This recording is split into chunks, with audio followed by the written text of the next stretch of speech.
selama saya pacaran, selama saya nikah, dia nggak pernah sakit. Tapi di hari itu dia sama sekali sampai nggak bisa napas gitu. Jadi dia sesak napas banget.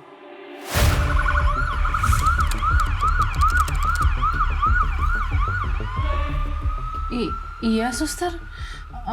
Tolong bantu suami saya, suster. Baik, Bu. Kami dari rumah sakit mau minta izin untuk pasang ventilator buat suami ibu. Nah di situ saya agak shock gitu. Suami saya dibilang kritis gitu dan itu shock banget. Terus saya izinkan dia pasang ventilator. Nah pada saat itu saya minta doa dari ibu rohani saya, Ibu Lili. Dan ketika kami berdoa, di situ Bu Lili dapat penglihatan. Bu Lili bilang, Uke, saya minta maaf ya, tapi saya lihat Fajar ini berjalan ke lorong yang terang. Di situ saya shock, saya bilang saya nggak mau. Enggak, Bu, enggak. Nggak bisa.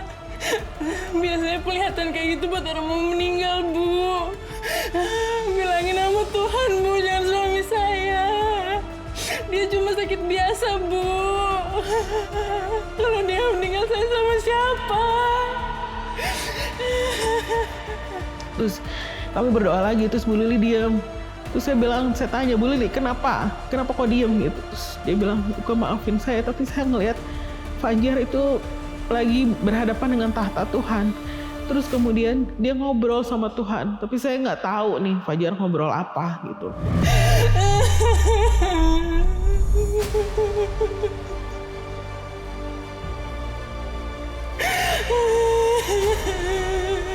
Tiba-tiba dikasih sama Tuhan baju bagus banget katanya. Terus dia lagi ngaca nih di cermin, dia ngeliatin bajunya, terus dia happy banget, dia seneng banget.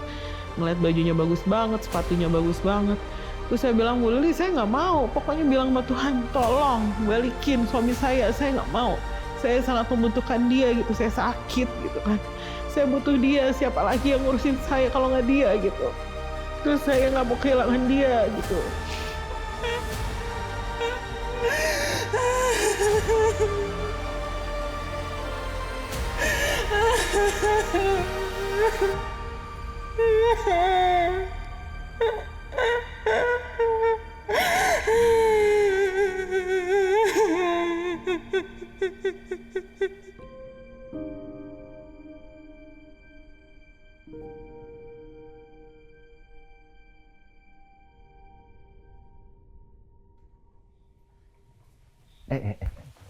Pelan-pelan. Ya. Pelan-pelan sayang. Makasih, Ayang. Iya. Nanti di restorannya ada liftnya kan? Nggak ada. Jadi aku pesannya nggak ada lantai 2-nya. Jadi kamu nggak ada tangga, nggak ada lift, tempatnya kayak taman gitu, aman. Iya, makasih, Ayang. Maaf aku ngerepotin terus. Ya puji Tuhan tuh, saya sama dia tuh mungkin karena udah pacaran 5 tahun ya, jadi kayak udah mengenal satu sama lain gitu. Dia tuh mengasihi saya apa adanya.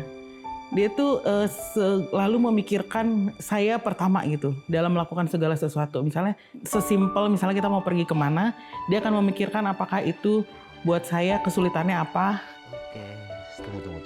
Medannya terlalu susah nih buat saya untuk karena ada naik apa tangga atau apa dan sebagainya. Dia tuh akan memikirkan cara bagaimana supaya saya mudah gitu. Kami punya mobil itu naiknya tinggi nih. Dia akan memikirkan gimana caranya supaya saya bisa dengan nyaman naik mobil itu. Bahkan sampai dia buatin tuh bangku dari besi supaya saya bisa naik ke mobil itu. Jadi kayak simpel itu aja tapi perhatiannya luar biasa menurut saya gitu.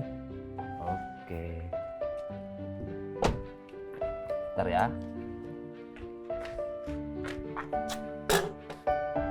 Tapi memang pacarannya agak lama karena ya kami memang beda keyakinan ya. Tapi ada di satu titik kemudian kami sama-sama bertanya ya satu sama lain jadinya mau seperti apa gitu kelanjutannya. Saya ingin kalau kita menikah harus sama-sama diberkati oleh Kristus gitu. Dan akhirnya dia bilang ya saya mau dan saya serius. Jadi ayo kita menikah gitu.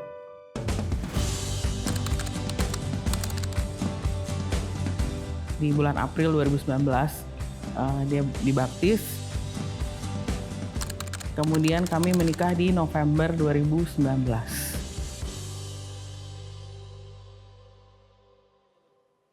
Jadi kaki saya ini ada kayak semacam bengkak gitu di paha bagian bawah. Yang, ini bengkaknya makin besar loh. Kita ke rumah sakit aja ya. Terus kemudian saya ke dokter, saya periksakan di rumah sakit ya. Dan ketika di USG pada hari itu, di kamar opname saya waktu itu. Pembekakan ibu ini bukan karena abses, Pak, tapi masa padat. Dan dari ciri-cirinya juga terdapat adanya pembuluh darah. Kemungkinan besar ini mengarah ke kanker, Pak.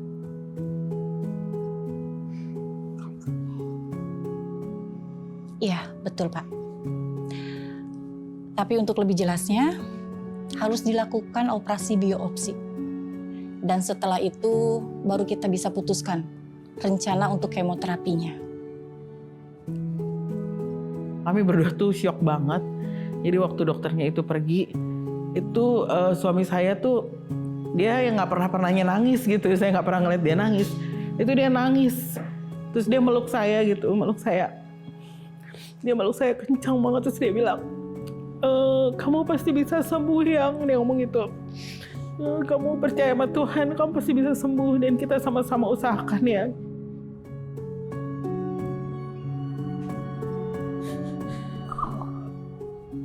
Aku janji akan hidup benar. Biar Tuhan sembuhkan kamu. Terus kemudian dia peluk saya, terus dia bilang, aku nggak bisa kehilangan kamu Yang, jadi kamu tetap hidup ya buat aku. Dia ngomong kayak gitu.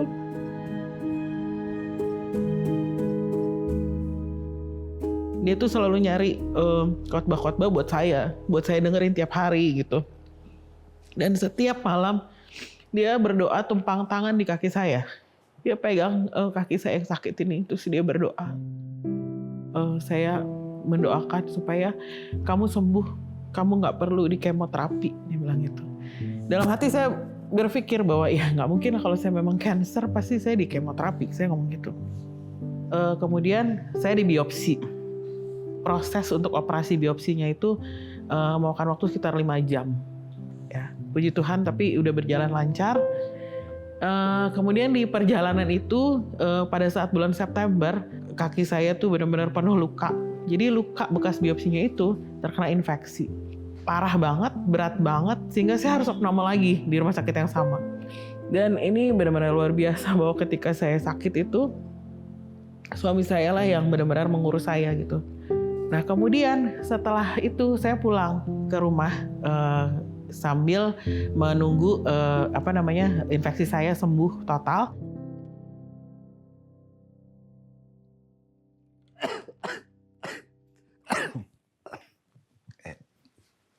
Pelan-pelan ya.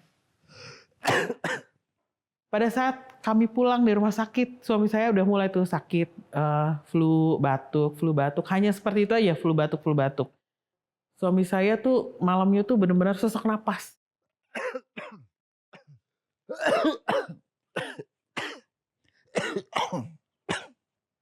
Yang minum dulu, dari tadi kamu batuk-batuk terus. Besok ke dokter ya. Cuma batuk biasa kok.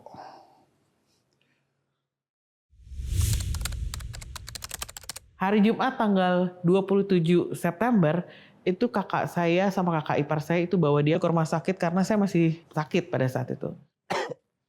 Tapi Kak... Tuh kan, kamu juga perlu istirahat. Biar kakak aja yang urus Fajar selama di rumah sakit ya.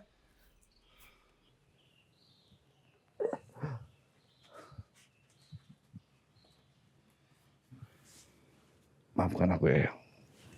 Kenapa aku tiba-tiba bilang maaf? Udah. Kami pergi dulu ya. Dia nggak bisa napas terus, Akhirnya pada saat tanggal 28 September, itu hari Sabtu, dari rumah sakit itu nelfon saya, minta izin untuk pasang ventilator buat suami saya.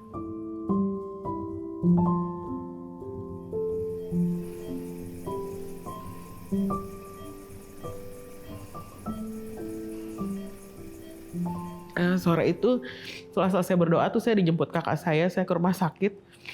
Terus hanya saya yang dibolehin masuk ke ruangan itu gitu. Yang ini aku Saya panggil dia kan, Yang gitu, ini aku Yang gitu, kita berdoa ya Yang gitu. Terus saya taruh handphone di samping telinganya dia. Ku teringat di waktu angan dan harapan tak bertemu. Terus dia mulai tuh, tubuhnya mulai gerak-gerak sedikit gitu ya. Terus akhirnya selesai berdoa, saya nyanyi lagu rohani. Terus kemudian saya bacain firman. Terus habis itu tiba-tiba matanya kebuka gitu.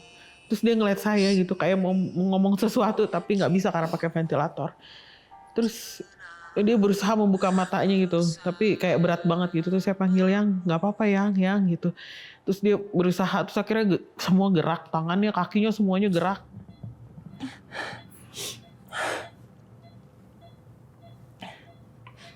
Ini aku Yang, kamu udah sadar kan?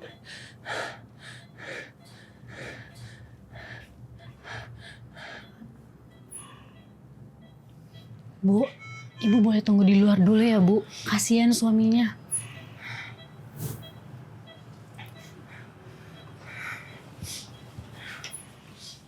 Saya baru mau pulang nih, kakak ipar saya yang jagain suami saya itu nelpon saya. Ini Fajar kritis Uke gitu. Kamu harus balik lagi ke sini gitu.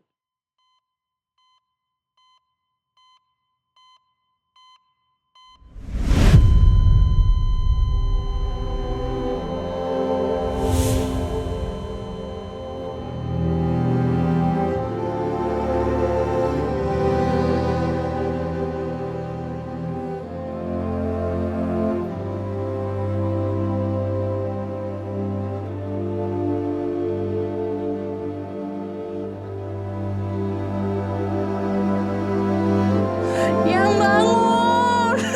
Bangun! Bangun!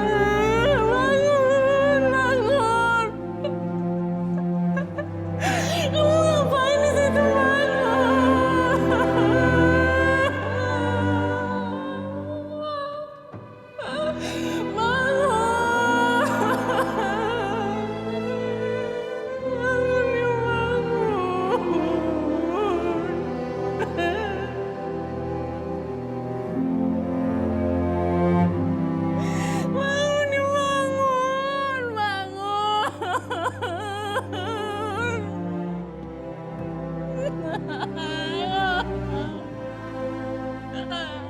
Saya benar-benar nggak bisa menerima gitu, kayak kok bisa gitu kan. Saya udah minta sama Tuhan gitu kan, tapi kok tetap dia diambil gitu. Itu di situ saya sangat marah gitu, kayak kesel gitu. Saya sedih banget. Saya peluk dia gitu, saya nggak mau ngelepasin gitu. Saya cuma bingung gitu, Tuhan saya lagi sakit, kenapa kok diambil gitu, kok jahat banget gitu.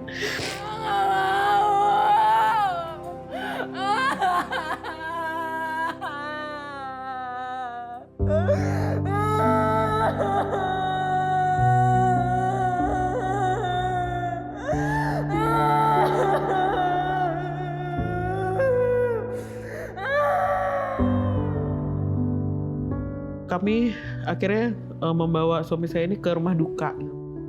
Saya bilang sama kakak saya, sama adik saya bilang saya nggak usah diobatin lagi ya, saya mau mati aja, saya bilang gitu. Saya mau ikut sama suami saya aja gitu, buat apa saya hidup lagi gitu. Nggak semuanya baik gitu, saya cuma tinggal sendiri nih gitu.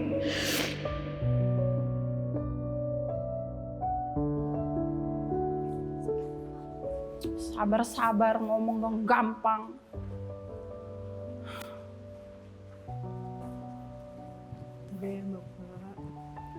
Nggak bisa lah tabah, kehilangan orang yang tercinta mana bisa. Nggak mikir. Tiba-tiba datanglah satu teman saya, namanya Desi. Kemudian dia tiba-tiba meluk saya gitu, meluk saya dari samping kanan, saya ingat banget. Kamu wanita hebat, selamat ya. Wanita hebat apanya? Ngapain kamu ngasih saya selamat? Tuhan yang memilih kondisi ini untuk kamu. Nggak semua orang bisa jalanin ini. Saya nggak mau. Saya yang sakit, dia sehat. Harusnya saya yang di sini. Jangan ngomong kayak gitu. Tuh lihat, Mas Fajar. Wajahnya tersenyum. Artinya Mas Fajar udah happy ketemu Sang Pencipta. Tuhan yang dia sembah, dia puji setiap hari. Mas Fajar diambil di titik iman tertinggi.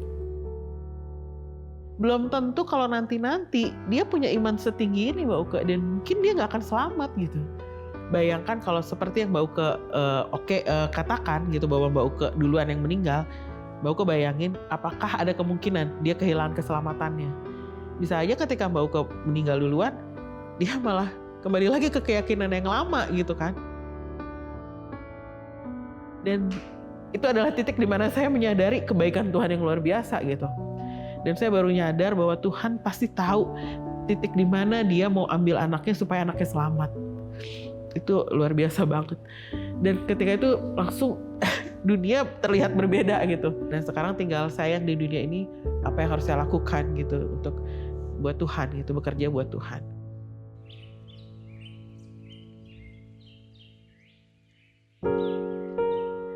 Setelah selesai semua pemakamannya, selesai semua prosesinya, itu saya mulai dengan pengobatan lagi gitu. Jadi sebelum suami saya meninggal ini, suami saya udah mempersiapkan supaya saya bisa nanti ke rumah sakit yang kedua ini, itu sama dia dicariin kursi roda yang muat sama saya. Jadi dia udah mikirin tuh gimana caranya nanti saya ke sana terus ke sini gitu. Terus kemudian pada saat saya udah di rumah sakit yang kedua ini, saya ketemu sama dokter yang spesialis banget. Ketika beliau melihat penyakit saya, dia bilang, ya udah kita langsung ambil aja ini. Dan itu tuh diambil dagingnya tuh segini. Gede banget, sekitar 4 kilo daging yang diambil. Dan dokternya bilang bahwa menurut pengalaman saya, kalau kayak gini, dengan bentuknya seperti ini, ciri-cirinya seperti ini adalah kanker. Dan itu bulan November. Dan kemudian di bulan Desember, sebelum Natal itu, saya dipanggil ke rumah sakit, dikasih tahu hasilnya udah ada. Selamat ya, hasil biopsinya sudah keluar. Dan di sini dinyatakan bukan kanker. Beneran dok? Berarti saya nggak perlu kemo dok? Tidak perlu, karena pengobatannya sudah selesai. Kamu lanjutkan hidup sehat ya. Terima kasih dok. Selamat sekali lagi. Luar biasa gitu kan, kado yang luar biasa gitu yang dari Tuhan gitu. Saat ini tuh kayak Tuhan benar-benar ngasih tahu saya bahwa Tuhan tuh sayang banget sama saya dan saya harus bekerja buat dia gitu. Dan saya punya PR 1 sih sebenarnya, adalah hidup sehat gitu. Yang sampai saat ini saya masih working on that gitu.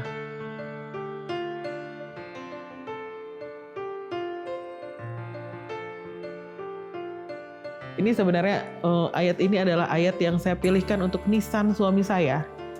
Tapi sekarang saya mengerti kenapa Tuhan menyuruh saya memilihkan ayat itu. Gitu. Bahwa ternyata Filipi 1 ayat 21, bagiku hidup adalah Kristus dan mati adalah keuntungan. Itu adalah Uke yang sekarang. Uke yang milik Tuhan. Yang punya Tuhan sepenuhnya, yang Tuhan mau, apa yang Tuhan rancangkan, apa yang Tuhan tugaskan. Itu yang menjadi kehidupan saya gitu. Kita memang harus di dalam Tuhan melakukan apapun gitu. Karena emang kita nggak bisa lepas dari sumbernya gitu.